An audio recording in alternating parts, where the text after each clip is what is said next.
আসসালামু আলাইকুম। ইসলামিক অনুষ্ঠান উষার পথে এর পক্ষ থেকে সবাইকে জানাই আন্তরিক শুভেচ্ছা। আজ আমরা দ্বিতীয় পর্বের আলোচনা শুরু করতে যাচ্ছি।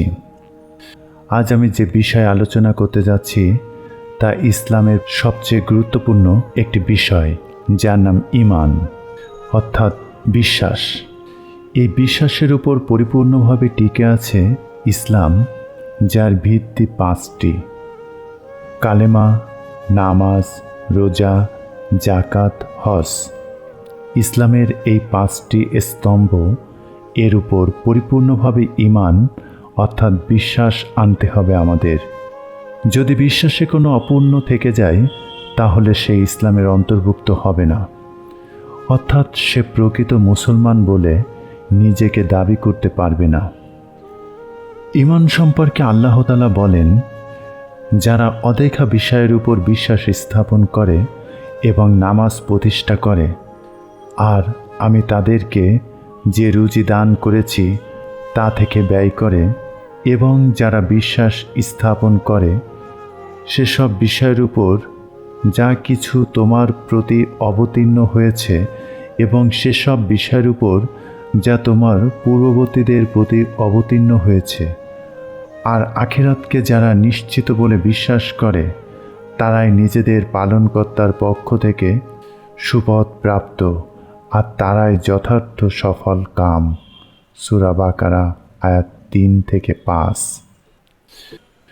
মানুষ কি মনে করে যে তাদেরকে ছেড়ে দেওয়া হবে এজন্য যে তারা বলে আমরা ঈমান এনেছি, আর তাদেরকে পরীক্ষা করা হবে না? এবং অবশ্যই আমি তাদের পূর্ববর্তীদেরকে পরীক্ষা করেছি, এবং আল্লাহ অবশ্যই জেনে নেবেন যারা সত্য বলেছে তাদেরকে, এবং তিনি অবশ্যই জেনে নেবেন মিথ্যাবাদীদেরকেও। হযরত আনাস রাদিয়াল্লাহু হতে বর্ণিত, তিনি বলেন, রাসূলুল্লাহ সাল্লাল্লাহু আলাইহি ওয়াসাল্লাম ইরশাদ করেন, যার মধ্যে 3টি বৈশিষ্ট্য থাকবে সে ওই বৈশিষ্ট্যগুলোর কারণে ঈমানের স্বাদ অনুভব করতে পারবে।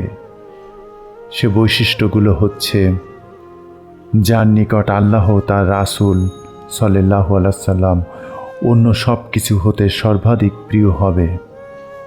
যে ব্যক্তি কোনো বান্দাকে কেবল আল্লাহ তাআলার সন্তুষ্টির উদ্দেশ্যে ভালোবাসবে। যে ব্যক্তি আল্লাহর অনুগ্রহে কুফর হতে মুক্তি লাভের পর পুনরায় কুফরিতে ফিরে যাওয়াকে এমনভাবে অপছন্দ করবে যেভাবে অগ্নিকুণ্ডে নিক্ষিপ্ত হওয়াকে অপছন্দ করে। রাসূলুল্লাহ সাল্লাল্লাহু আলাইহি ওয়াসাল্লাম ইরশাদ করেন, ইসলামকে 5টি স্তম্ভের উপর প্রতিষ্ঠা করা হয়েছে। তা হলো, আল্লাহ তাআলা ব্যতীত অন্য কোনো মাবুদ নেই, এবং মুহাম্মদ সাল্লাল্লাহু আলাইহি ওয়াসাল্লাম আল্লাহর বান্দা ও রাসূল। দ্বিতীয়টি সালাত প্রতিষ্ঠা করা, তৃতীয়টি জাকাত প্রদান করা, চতুর্থটি হজ করা, এবং পঞ্চমটি সিয়াম পালন করা। ঈমান শুধু একটি চরিত্র বা এক শাখার নাম নয়, বরং ঈমান হলো অনেক শাখার নাম, 70 বা 60-এর অধিক। কিন্তু সর্বোত্তম শাখা হলো একটি কালেমা, আর সর্বাধিক সহজ শাখা হলো পথচারীদের জন্য কষ্টদায়ক প্রত্যেক বস্তুই পথ থেকে সরিয়ে ফেলা, হোক সেটি পাথর অথবা কাঁটা ইত্যাদি। আর লজ্জা ঈমানের একটি শাখা। হযরত উসমান রাদিয়াল্লাহু হতে বর্ণিত, তিনি বলেন, রাসূলুল্লাহ সাল্লাল্লাহু আলাইহি ওয়াসাল্লাম বলেছেন, যে ব্যক্তি মৃত্যুবরণ করবে এমতো অবস্থায় যে সে বিশ্বাস করে আল্লাহ ছাড়া কোনো মাবুদ নেই, সে অবশ্যই জান্নাতে প্রবেশ করবে। হযরত আবু হুরায়রা রাদিয়াল্লাহু হতে বর্ণিত, তিনি বলেন, রাসূলুল্লাহ সাল্লাল্লাহু আলাইহি ওয়াসাল্লাম ইরশাদ করেন, ঈমানের 70টিরও বেশি শাখা প্রশাখা রয়েছে। তার মধ্যে সর্বাপেক্ষা উত্তম হলো একথা স্বীকৃতি দেওয়া যে আল্লাহ তাআলা ছাড়া অন্য কোনো মাবুদ নেই। এর সর্বনিম্ন শাখা হলো রাস্তা হতে কষ্টদায়ক জিনিস দূরে সরিয়ে দেওয়া আর লজ্জাশীলতা ঈমানের একটি গুরুত্বপূর্ণ শাখা। ওহে যারা ঈমান এনেছে, তোমাদের পিতাদেরকে ও তোমাদের ভাইদেরকে বন্ধু হিসেবে গ্রহণ করো না যদি তারা ঈমানের উপর কুফরিকে প্রাধান্য দেয়, আর তোমাদের মধ্যে যারা তাদেরকে বন্ধু হিসেবে গ্রহণ করে তারাই জালিম। তোমরা কি তোমাদের রাসূলকে সেভাবে প্রশ্ন করতে চাও যেভাবে ইতিপূর্বে মূসাকে প্রশ্ন করা হয়েছিল?